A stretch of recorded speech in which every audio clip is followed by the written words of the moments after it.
ప్రియమైన మిత్రులు గంగ్ల కమలాకర్ గారికి నా సూచన, ఈ ఒక్క విషయంలోనన్నా వాళ్ళ ఒత్తిడికి లొంగకు. ఏమైనా మంచి సెట్ ఉంటే నేను చూసుకుంటా, నువ్వేం వాళ్ళకి భయపడకు మిత్రమా. మంచి సెట్ ఏమన్నా ఉంటే నేనున్నా, మనం పాత మిత్రులమే కదా, నీకు తెలియందేముంది. వాళ్ళ ఒత్తిడికి లొంగకు, వాళ్ళకి ఇష్టం లేదు. వాళ్ళ పోకడలు దగ్గరికి వెళ్ళి నువ్వు చూసినావు. పర్టికులర్ గా కరీంనగర్ లో నీకైనా ఎల్రమ్ నగర్కైనా పొన్నం ప్రభాకర్ గైనా వాళ్ళ పోకడలు ఎట్లుంటాయో నీకు తెలియదా, నేను చెప్పాలనా. కాబట్టి దయచేసి, నాకు చాలా మంచిగా తెలుసు కాబట్టి ఇక్కడికి వచ్చిన, లేకపోతే ఎట్లా వస్తాను నేను. నాకు చాలా బాగా తెలుసు కాబట్టి కరువు కాల్చి వాత పెట్టి ఇక్కడ వచ్చి కూర్చున్నా. ఇక నా గురించి కాదు చర్చ.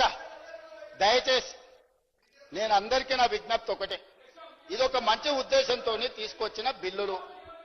అందుకోసమని రాజకీయ వివాదాలకు తావు లేకుండా, మీరు ఆరోపణలు చేయకుండా మీరు సూచన చేయండి. తప్పకుండా ఆ మాట ఆయన అధ్యక్ష అధ్యక్ష Subscribe us and press the bell icon for more interesting updates.